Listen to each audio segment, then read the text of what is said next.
Ah, super. Vous engagez à prier pour lui pour la semaine. Gloire à Dieu. Voilà, ce matin nous allons ouvrir la parole de Dieu dans les Actes des Apôtres avec ce thème, peut-être que vous l'avez vu, cette question: où est le Dieu de la Pentecôte? Actes des Apôtres, chapitre 2, verset 1er.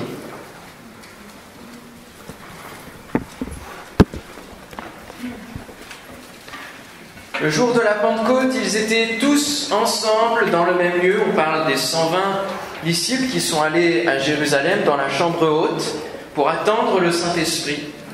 Tout à coup, il vint du ciel un bruit comme celui d'un vent impétueux, et il remplit toute la maison où ils étaient assis.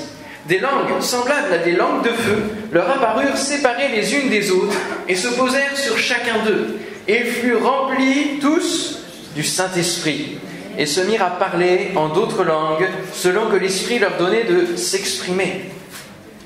Or il y avait en séjour à Jérusalem des Juifs, hommes pieux de toutes les nations qui sont sous le ciel. Au bruit qui eut lieu, la multitude accourut, et elle fut confondue parce que chacun les entendait parler dans sa propre langue. Ils étaient tous dans l'étonnement et la surprise, et ils se disaient les uns aux autres: voici, ces gens qui parlent ne sont-ils pas tous galiléens? Comment les entendons-nous dans notre propre langue, à chacun dans notre langue maternelle? Parthes, Mèdes, Élamites, ceux qui habitent la Mésopotamie, la Judée, la Cappadoce, le Pont, l'Asie, la Phrygie, la Pamphylie, l'Égypte, le territoire de la Libye, voisine de Cyrène, et ceux qui sont venus de Rome, juifs et prosélytes, crétois et arabes. Vous vous rendez compte, tous les peuples touchés, hein? Comment les entendons-nous parler dans nos langues des merveilles de Dieu? Ils étaient tous dans l'étonnement, et ne sachant que penser, ils disaient les uns aux autres: que veut dire ceci? On va aller au verset 42 maintenant de ce même chapitre. Verset 42. Toujours les mêmes disciples, mais là avec plus 3000 entre-temps, parce que Pierre a répondu à cette question: que veut dire ceci? Et 3000 personnes, voyant cet étonnement, étant dans cet étonnement, se sont convertis. Là, tous ensemble, verset 42, ils persévéraient dans l'enseignement des apôtres, dans la communion fraternelle, dans la fraction du pain et dans les prières. La crainte s'emparait de chacun, et il se faisait beaucoup de prodiges et de miracles par les apôtres. Tous ceux qui croyaient étaient dans le même lieu, et ils avaient tout en commun. Ils vendaient leurs propriétés et leurs biens, et ils en partageaient le produit entre tous selon les besoins de chacun. Ils étaient chaque jour, tous ensemble, assidus au temple, ils rompaient le pain dans les maisons et prenaient leur nourriture avec joie et simplicité de cœur, louant Dieu et trouvant grâce auprès de tout le peuple. Et le Seigneur ajoutait chaque jour à l'Église ceux qui étaient sauvés. Amen. Ça, c'est super de lire un texte comme ça, vous trouvez pas? C'est super. Le début de l'aventure de l'Église qui se met en place, la venue du Saint-Esprit. Et ce titre, où est le Dieu de la Pentecôte? Imaginez que l'auteur de ces versets qu'on a lus, qui est l'auteur des Actes des Apôtres? Alors, est-ce que c'est Paul? Luc. Imaginez que Luc soit là au milieu de nous ce matin.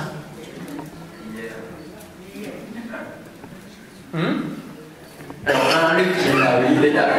Ok. Peut-être d'autres. Et imaginez que l'auteur de ces versets soit là ce matin, dans notre église. Imaginez que les 120 qui ont vécu la Pentecôte soient là ce matin dans notre église. Que se passerait-il? Que dirait-il en nous voyant dans le culte? En nous voyant à 10h15 au moment de prière? En nous voyant dans la louange?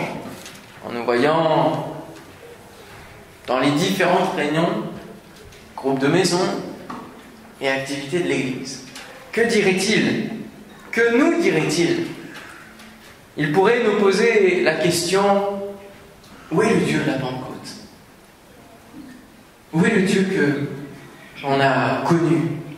Où est ce Dieu parmi vous? Imaginez que quelqu'un lise la Bible chez lui, parce que quelqu'un lui a donné dans la rue, peu importe, et qu'il la lise, et qu'il lise ces versets-là, et qu'il soit complètement visité par le Seigneur. Amen.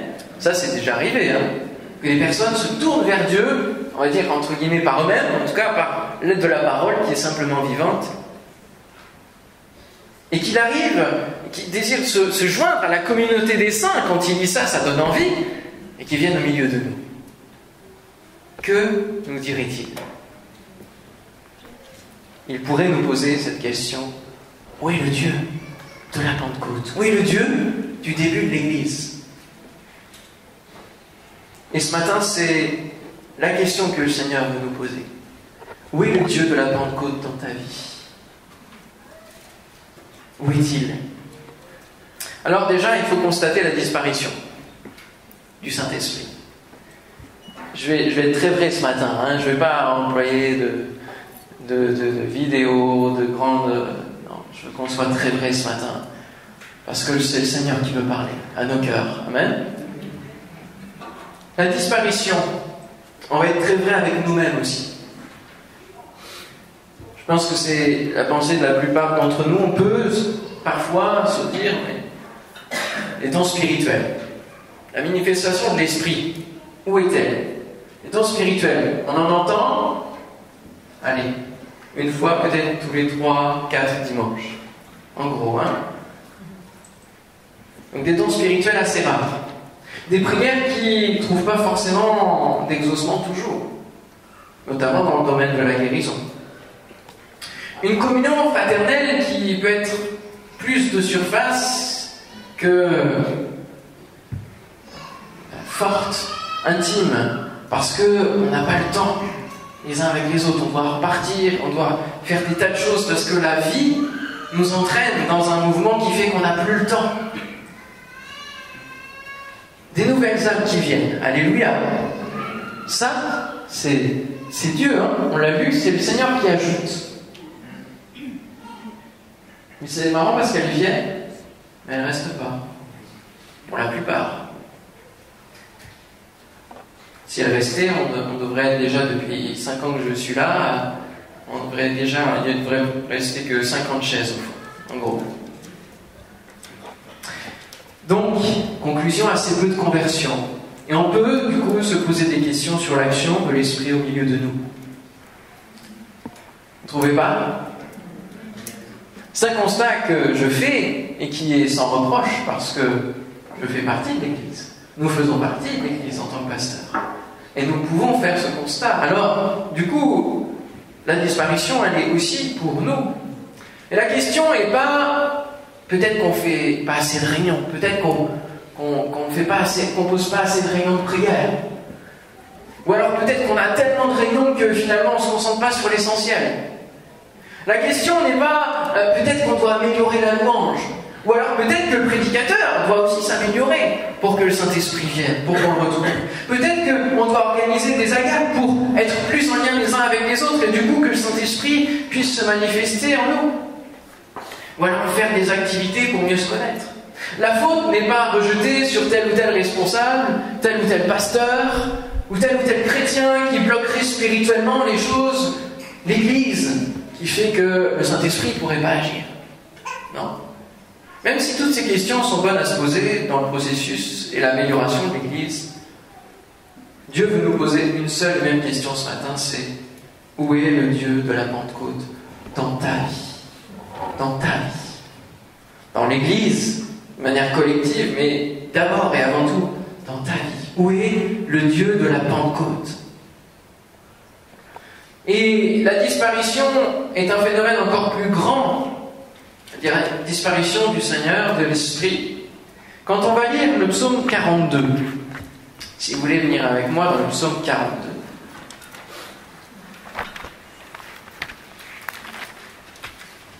les psaumes sont le reflet de toutes les émotions qui passent au travers de nos vies. Les psalmistes expriment leur cœur, leur être, leur état d'âme, qu'ils soient bons, mauvais, qu'ils soient attristés, qu'ils soient joyeux. Il y a toujours en résultat la louange à Dieu. Amen. Et le chapitre 42 est intéressant dans ce fait de où est Dieu. Au chef des chantres, les fils de Corée, comme une biche soupire après des courants d'eau, ainsi mon âme soupire après toi, ô Dieu. Mon âme a soif de Dieu, du Dieu vivant. Quand irai-je et paraîtrai-je devant la face de Dieu? Mes larmes sont ma nourriture jour et nuit, pendant qu'on me dit sans cesse: mais où est ton Dieu? Où est ton Dieu? Je me rappelle avec effusion de cœur, quand je marchais entouré de la foule et que je m'avançais à sa tête vers la maison de Dieu, au milieu des cris de joie et des actions de grâce d'une multitude en fait. Pourquoi t'as battu mon âme et gémis-tu au-dedans de moi? Espère en Dieu, car je le louerai encore, il est mon salut et mon Dieu. Mon âme est abattue au-dedans de moi. Aussi c'est à toi que je pense depuis le pays du Jourdain, depuis l'Hermon, depuis la montagne de Mitsehar. Un flot appelle un autre flot au bruit de tes ondées. Toutes tes vagues et tous tes flots passent sur moi. Le jour, l'Éternel m'a accordé sa grâce. La nuit, je chantais ses louanges. J'adressais une prière au Dieu de ma vie. Je dis à Dieu, mon rocher, pourquoi m'oublies-tu? Pourquoi dois-je marcher dans la tristesse, sous l'oppression de l'ennemi? Mes os se brisent quand mes persécuteurs m'outragent, en me disant sans cesse: où est ton Dieu? Pourquoi t'as battu mon âme et gémis-tu au-dedans de moi? Espère en Dieu, car je le louerai encore, il est mon salut et mon Dieu. Amen. Amen. Il y a différentes choses dans ce psaume, et notamment cette question du monde, des ennemis. Où est ton Dieu? Où est ton Dieu? Le monde ne voit pas l'action de Dieu dans ta vie, dans l'Église. Et il peut nous poser lui aussi cette question. Où est ton Dieu? Face à l'abattement, face à la maladie, face à la dépression, face à tout ce qui peut venir t'accabler. Alors ça ne veut pas dire, et ne me faites pas dire ce que je n'ai pas dit, qu'un chrétien doit être tout le temps dans la victoire H24 et qu'il doit être toujours au summum. Ça, c'est une illusion. C'est un idéal utopique.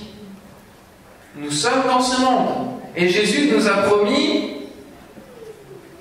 de prendre courage parce qu'il a vaincu le monde, de nous appuyer sur sa victoire. Amen.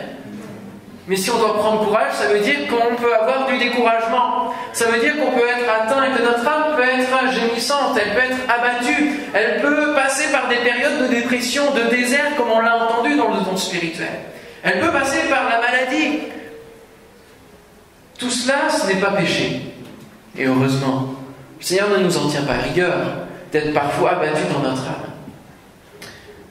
Mais il est important de pouvoir se dire, au moment où les autres nous posent la question « Où est ton Dieu ?», de se dire peut-être que là, Seigneur, il est temps que tu agisses dans ma vie. Il est temps que tu me sortes de cet état d'abattement. Il est temps que tu me sortes de ce découragement et que tu puisses rallumer un feu dans ma vie. Amen. Que tu puisses me faire vivre à nouveau le passage du Dieu de la Pentecôte dans mon cœur, dans mon âme. Amen. Parce qu'il n'y a que Dieu, c'est ce qu'il dit dans le psaume, il n'y a que toi qui es mon rocher. Il n'y a que toi qui es mon salut. Aucune autre solution ne peut venir si elle ne vient pas de toi. Alléluia. Le Seigneur peut nous accorder encore sa grâce. Le Seigneur peut nous amener encore des flots sur flots de bénédiction. Et les actes des apôtres, alors que même le début de l'Église commence. Déjà au chapitre 4, il y a des menaces, mais déjà, il prie pour recevoir des temps de rafraîchissement de la part du Seigneur, au cœur de la persécution, des temps de rafraîchissement. Amen. Lors de vos cultes, vous chantez de grandes choses, pourraient nous dire les gens qui passent nous voir. Vous chantez de grandes choses. Dieu est grand, Dieu est bon, Dieu est saint, Dieu est tout-puissant, Dieu est magnifique. Vous entendez, et on entend une parole puissante qui est proclamée, les promesses de la parole de Dieu, amen. Nos cœurs s'élèvent le dimanche matin. Et je bénis Dieu de ce que vos cœurs s'élèvent de plus en plus dans la louange. Parce que ça, c'est un signe qu'un feu s'allume. C'est le signe que le Dieu de la Pentecôte arrive. Amen. Et que de plus en plus, on va vivre des temps intimes avec Dieu, des temps de cœur à cœur avec Dieu, des temps où notre âme est réchauffée. Alléluia. Mais il ne faut pas que ça dure que le temps du dimanche matin. C'est inefficace. J'ai l'impression, et parfois dans ma propre vie, j'avais l'impression d'être le dimanche matin en réanimation. Vous voyez ce que c'est que la réanimation, hein? C'est quelqu'un qui n'est pas dans un bon état et qu'il faut redonner vie. Et parfois j'avais l'impression d'être dans des cycles de réanimation. Pendant la semaine, j'étais comme mort, comme claqué, comme abattu. Le dimanche matin à la louange, ça y est, je retrouve l'élan, je retrouve. Je suis réanimé. Et puis le lundi redémarre, et puis et on repart dans. Et hop, réanimation, etc. Le Seigneur ne devrait pas, dans nos vies, avoir besoin de rallumer la flamme constamment, dimanche après dimanche. Il devrait poursuivre son action d'étape en étape pour renforcer notre communion avec le Saint-Esprit, renforcer ce feu qui devrait être constant dans nos vies. Amen.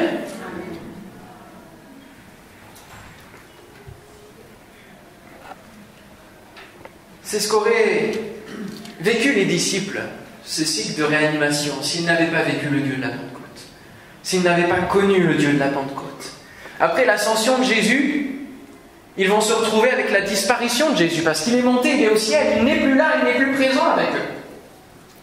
Et pour le coup, ils sont démunis. Ils sont sans rien, sans aucune puissance, sans aucune chaleur qui vient les réconforter, sans aucune parole qui fait la différence dans ce monde. Parce que Jésus est parti au ciel. Enfin non, il est ressuscité d'abord. D'abord il ressuscite et après il monte. Mais même alors qu'il est mort, et ils ne savent pas qu'il est ressuscité, quelques disciples vont aller sur le chemin d'Emmaüs, et ils vont parler entre eux. Et puis à un moment donné, ils vont croiser quelqu'un. Ils vont croiser quelqu'un qui va leur parler. Et puis après, ils vont dire... Qu'est-ce qu'ils vont dire? Vous savez pas? Notre cœur ne brûlait-il pas au-dedans de nous lorsqu'il nous parlait en chemin? Et c'est de ça dont on a besoin. D'avoir un cœur qui brûle au contact de notre Dieu. Amen. Avoir au quotidien, à chaque fois qu'on se lève le matin, Seigneur, parle à mon cœur, fais brûler mon cœur, et que je vienne à ta rencontre pour aussi cultiver ce feu. Les disciples auraient vécu un état... L'Église n'aurait pas pu naître. Ils auraient sombré dans l'abattement, dans la déception de voir un Jésus qui était le Messie, qui donnait la promesse et l'espoir d'une délivrance, et qui meurt d'un coup. Ils ne pouvaient pas survivre, entre guillemets, spirituellement à ça. Ils étaient dans l'abattement. Et s'ils n'avaient pas cherché le Saint-Esprit, s'ils n'avaient pas obéi au commandement de Jésus en disant « Vous avez besoin du baptême du Saint-Esprit, vous avez besoin d'aller chercher, d'aller à Jérusalem, d'aller connaître le baptême du Saint-Esprit », ils n'auraient pas pu vivre l'Église et nous ne serions pas là aujourd'hui. Nous ne pourrions pas être là aujourd'hui. Pourquoi? Parce que c'est l'Esprit qui anime l'Église. Amen. C'est lui qui l'a construit, qui l'a bâti, qui souffle. Alors, avez-vous soif de feu? C'est faiblard, hein? Autant vous le dire, hein? Avez-vous soif de feu? Le psalmiste nous dit ici, mon âme a soif de Dieu. Avez-vous soif des miracles, de voir des miracles, de voir des guérisons, de voir des conversions authentiques de gens qui étaient dans des passés enchaînés dans leur prison et qui sont libérés par le Seigneur Jésus? Aimeriez-vous voir une église enflammée, constamment, à chaque réunion de prière, à chaque réunion, à chaque groupe de maison qui est toujours, dès les premières minutes, que ça s'embrase dans nos vies? Avez-vous envie de voir que tous ceux qui vous entourent, que vous connaissez, que vous avez sur votre cœur, pour qui vous priez constamment, soient sauvés? C'est une bonne soif, mais avant toutes ces choses, il faut, comme le dit le psalmiste, avoir soif de Dieu tout court, tout simplement. Avoir soif de Dieu. J'avais aussi cette soif. Je disais, Seigneur, je veux voir des miracles dans mon ministère. J'aspire à ce que les gens soient guéris quand je prie pour eux. J'aspire à tout cela. J'ai tellement envie de voir l'Église s'embraser de plus en plus, avoir un cœur à cœur avec Dieu, qu'il y ait des conversions en nombre, que les baptêmes qui se passent en juin puissent vraiment être aussi d'autres conversions, qu'il n'y ait pas juste 10, 15 personnes, mais que par an il y ait 50, 100 personnes. Amen. Mais ce n'était pas la bonne soif, ce n'est pas le but divin dans un premier temps. Dans un premier temps, je dis bien, parce que ça reste sa volonté. Le psalmiste dit « Mon âme a soif de Dieu ». Et la soif d'une puissance ne donne qu'un feu de paille. La soif d'une puissance ne donne qu'un feu de paille. Si vous recherchez premièrement la puissance, ce sera ça l'enflammement dimanche matin, ou alors dans des conférences, ou des choses qui se passent. Vous allez être enflammé un temps et puis ça va faire cheat. La soif de sensation d'une visitation ne reste qu'une visitation. Mais la soif de Dieu, elle, c'est une soif inaltérable. Amen. Une soif qui vient changer les choses d'une manière radicale, en profondeur et dans le temps. La soif de retrouver le Saint-Esprit lui-même, d'avoir un cœur à cœur avec la personne du Saint-Esprit, ça change tout, mon frère, ma sœur. Pourquoi ? Parce qu'on retrouve le premier amour. Le premier amour.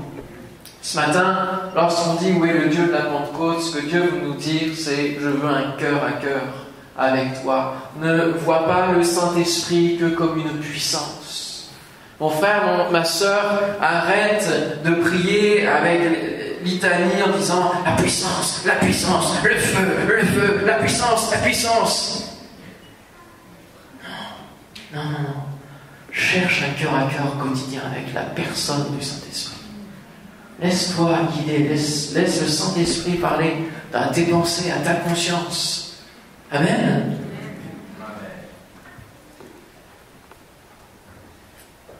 C'est une question d'amour. Arrêtons de chercher seulement la puissance du Saint-Esprit. Là, dans ce qu'on a lu, les Actes des Apôtres, et la promesse de Jésus, oui, c'est-à-dire vous recevrez une puissance, le Saint-Esprit survenant sur vous. Mais le Saint-Esprit ne se résume pas à une puissance. Il est une personne, et ça, il faut qu'on l'ancre dans nos cœurs, dans nos vies, et qu'on se mette peut-être à jour dans notre relation avec Dieu et considérer un peu plus dans notre vie de prière la personne du Saint-Esprit. Pourquoi ? Parce que Jésus est au ciel. Nous prions Dieu le Père qui est au ciel par le nom de Jésus, mais celui qui est avec nous présentement, c'est le Saint-Esprit. C'est l'Esprit de Christ. C'est pas Jésus en personne, c'est l'Esprit de Christ. Et donc, nous devons faire équipe avec le Saint-Esprit, frères et sœurs. Amen. Nous devons faire équipe avec lui. Pourquoi ? Parce qu'il nous a été promis pour que nous ne soyons pas orphelins. Il nous a été promis pour qu'il soit comme notre coach de vie. Alors que nous pouvons sombrer dans l'abattement, alors que nous pouvons faire face à des dangers, le Saint-Esprit va être là. Si on est en communion avec lui, si on cultive la relation avec le Saint-Esprit, si on cultive ce feu, il va nous épauler, il va nous aiguiller, il va nous rappeler, c'est lui qui nous amène à l'enseignement de Jésus. C'est lui qui nous rappelle l'enseignement de Jésus quand il faut, selon les circonstances, les situations par lesquelles vous passez. Dieu est au courant de tout ce par quoi vous passez, parce que c'est lui qui le permet. Et il ne permettra pas plus que ce que vous pouvez supporter. Et dans ce que vous passez, dans les situations que vous traversez, le Saint-Esprit est là. Amen. Pour vous rappeler la parole sur laquelle vous allez pouvoir vous appuyer et qui va vous aider à traverser l'épreuve. Ma maman a traversé un cancer du côlon. Vous le savez pour la plupart, puisqu'on a prié pour elle. Elle a été en paix du début à la fin. Du début à la fin. Au point même que lorsque le médecin lui a dit le diagnostic, bon ben c'est un cancer, etc., il lui disait, mais en gros, mais vous vous réveillez, ben c'est un cancer. Enfin, vous ne pouvez pas réagir comme si c'était tranquille. Non, elle était en paix, elle a dit, bah oui, j'ai bien compris que c'est un cancer. Bon, eh ben alors, en gros, hein ? Bah oui, d'accord. La paix de Dieu qui surpasse toute intelligence. La paix de Dieu qui vient faire la différence. Alléluia. Et tout de suite après, elle a reçu une parole. Cette maladie n'est pas à la mort. Voilà. Dans sa relation personnelle avec Dieu, dans sa vie de prière, de lecture, cette maladie n'est pas à la mort. Eh bien, je marche avec ça, Seigneur. Alléluia. Elle a traversé cela. Elle est dans la paix de Dieu. Elle a retrouvé toutes ses forces. C'est sûr que c'est Dieu. C'est pas facile de traverser un cancer, de traverser une chimiothérapie préventive, etc. De suivre les protocoles. Mais la paix de Dieu, elle est là, elle est au-dessus.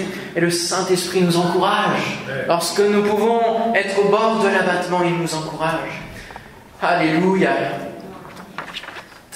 Les disciples ont cherché le Saint-Esprit. Ils ne savaient pas à quoi ils allaient s'attendre. D'accord, une puissance, mais ils ne savaient pas ce qu'était le baptême dans le Saint-Esprit. Ils ne savaient pas vraiment qui était la personne du Saint-Esprit. Et quand ils sont allés au contact, dans la prière, ils ont dit, Seigneur, Père, ton Fils Jésus a promis d'envoyer le Saint-Esprit. A promis cette puissance. Seigneur, tu peux nous la donner. Et ils ont persévéré dans la prière pendant 10 jours, mais ils ne savaient pas à quoi s'attendre.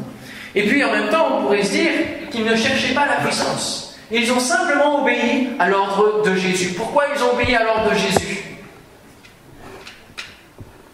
Pourquoi ils sont allés à Jérusalem? Ils ont fait tout ce que Jésus leur a dit, alors que Jésus était monté au ciel. Ils pouvaient se dire, mais finalement, on a vu des visions, etc. Mais on rentre chez nous, on fait notre boulot et on revient à nos activités avant que Jésus vienne. Tout ça, c'était un beau rêve. Et puis ça s'est terminé. Il y avait la foi, mais il y avait aussi autre chose. Pourquoi vous obéissez au Seigneur lorsqu'il vous demande de faire quelque chose? Plus fort. Parce que vous l'aimez, alléluia. Parce qu'il y a l'amour qui motive. Et c'est pour cela qu'ils sont allés obéir. C'est par amour. Et en premier lieu, c'est Seigneur, nous sommes sans Jésus. Nous n'avons plus ce contact avec l'amour incarné, avec la définition de l'amour même. Mais Seigneur, nous voulons continuer à vivre cet amour. C'est pour cela que nous t'obéissons et que nous attendons le Saint-Esprit avec hâte parce qu'il va nous refaire vivre cet amour. Amen. Ils ne cherchaient pas la puissance. La puissance, ils l'avaient déjà connue. À quel moment? Lorsque Jésus leur a donné la puissance aux 70 pour aller guérir les malades, chasser les démons, etc. Toutes les conséquences de la manifestation du Saint-Esprit, ils l'avaient déjà connues. Donc ils avaient besoin de connaître plus que la puissance. Ils avaient besoin de marcher avec le Saint-Esprit pour vivre l'aventure de l'Église. Alléluia. Et nous avons besoin, plus que jamais, de marcher pour vivre l'aventure de l'Église. J'en ai marre du temps qui passe. Je vais vous lire les notes. La question qui arrive maintenant, dans le psaume 42, c'est quand irai-je et quand paraîtrai-je devant la face du Seigneur? On vous le répète à longueur d'année, à travers les différentes prédications. Si vous ne mettez pas de temps à part pour Dieu, pour rechercher le Saint-Esprit, pour rechercher ce cœur à cœur quotidiennement, ça ne fonctionnera pas. Votre vie chrétienne n'avancera pas. Votre vie chrétienne n'avancera pas. Et pourtant, il a tellement de choses en réserve qu'il veut vous faire connaître. Tellement d'étapes spirituelles qu'il veut nous faire connaître en tant qu'Église. Amen. Prenez du temps avec Dieu. Si on a soif, il faut se dégager du temps sur toute autre priorité de nos vies. C'est une relation, comme dans une relation de couple. On met tous nos efforts pour faire en sorte que notre conjoint soit béni par nous. Amen. Et cela, ça demande de prendre du temps. Ça demande de dégager certaines choses, de mettre les priorités aux bonnes places. Avec le Saint-Esprit, c'est pareil. Alléluia. Alors que Jésus était mort, les disciples étaient dans la peine, plus de présence, plus de relation, plus de cœur à cœur avec le Fils de Dieu. Alors leurs yeux s'ouvrirent et ils le reconnurent. Notre cœur ne brûlait-il pas au-dedans de nous? On a besoin de l'Esprit Saint et c'est lui qui est le feu même intérieur, qui n'arrête pas de brûler. Et dans toute la Bible, vous avez tout un parcours, vous avez le feu, régulièrement le feu, qui est là, un feu qui dévore. Amen. Les prophètes étaient animés de ce feu du Saint-Esprit. Et alors que Jérémie, souvent, voulait se contenir parce que le peuple n'écoutait pas la parole de Dieu, n'était pas en phase avec Dieu, il voulait se contenir, disant, mais c'est pas répètent, ça ne sert à rien de dire la parole de Dieu, ils n'écoutent rien, ils ne suivent rien. Il y avait un feu qui continuait de brûler. Et il ne pouvait pas s'empêcher, il fallait qu'il sorte cette parole divine. Amen. Où est votre feu? Où est le Saint-Esprit dans votre vie qui vous amène à exprimer les dons spirituels? Où est-il? Je ne dis pas on n'est pas exemplaire en tant que pasteur. Et moi, je parle de dire que je suis pauvre encore du Saint-Esprit. J'apporte un don spirituel tous les 1 mois et demi, 2 mois encore. J'ai besoin encore de ce feu. Amen. Mais la promesse est pour tous. Pasteur, pas pasteur, la promesse, elle est pour tous. Et le Saint-Esprit est pour tous. Et si on veut que l'Église soit enflammée, si on veut rentrer dans les projets, les plans de Dieu, si on veut que cette région soit touchée d'une manière radicale, d'une manière qui change les choses, vous avez besoin, les uns et les autres, d'être baptisés dans le Saint-Esprit. De renouveler ce feu si vous avez été baptisés dans le Saint-Esprit. D'aller au contact et de brûler par vous-même. Amen. De brûler par vous-même. John Wesley disait, embrasez-vous avec enthousiasme. Enthousiasmez-vous avec feu. Je vais vous lire la phrase en question, mais en gros c'est brûler, le monde viendra pouvoir brûler. Ne vous occupez pas du reste, ne vous occupez pas du fonctionnement, de la hiérarchie de l'Église, n'attendez pas qu'un pasteur prie pour vous pour avoir le feu. Cherchez le feu par vous-même. Commencez à brûler. Prends feu avec enthousiasme et les gens viendront de loin pour te voir brûler. Amen. Il n'y a qu'un amen. Bon, la parole de Dieu, Seigneur, hein, tu sais toutes choses. Saint-Esprit, là, c'est à toi de faire l'œuvre. Hein. Je dirais, oui, brûle. Brûle pour ton Dieu, personnellement. Et qu'on soit tous des flambeaux dans ce monde. Brûle pour ton Dieu et ils auront soif. Tous ceux qui t'entourent de connaître ces chaînes. Parce qu'eux, ils sont dans le froid. Ils sont dans la dureté de cœur. Ils sont dans l'incrédulité. Comme étaient les disciples avant la Pentecôte, Jésus va leur reprocher après la résurrection leur incrédulité et leur dureté de cœur. Ils s'étaient refroidis spirituellement. Et une fois la Pentecôte passée, mes amis, vous avez vu, on a lu ensemble, ils partageaient leur nourriture avec joie et simplicité de cœur. C'est plus du tout la même chose. Vous avez vu la dimension de l'Église, les versets 42 à 46, c'est fondamental pour dire, Seigneur, nous voulons vivre ça. Alléluia. Et quand vous voyez un Pierre qui est pris par l'abattement, qui est pris par le reniement qu'il a fait envers Jésus, il était mal le gars avant la Pentecôte. Mais une fois la Pentecôte arrivée, une fois que le Dieu de la Pentecôte a percuté sa vie, il était rempli d'assurance. Il a prêché un message divin qui a amené 3000 âmes d'un coup. Waouh! On a soif de ça, les frères, quand on prêche. Hein? Seigneur, 3000 âmes. Gloire à Dieu. Je vais terminer, on va se lever ensemble. On va prendre un chant rapidement. Bienvenue Saint-Esprit. Et je vais vous inviter parce que comme le temps passe, mercredi soir, on a la réunion de prière d'études bibliques. Et mercredi soir, j'ai demandé à Jean Alébian l'autorisation de pouvoir faire une soirée spéciale de recherche du Saint-Esprit. Et ensemble, on va dire Seigneur, nous voulons brûler. Nous voulons brûler. Amen. Alléluia. On va prendre ce chant Bienvenue Saint-Esprit. Priez pendant la semaine. Et si vous pouvez, venez mercredi soir. On va terminer quelque part ce message rapidement et passer un temps dans la présence de Dieu, dans la louange. Et je vous expliquerai spécialement qu'il ne faut pas avoir peur du Saint-Esprit.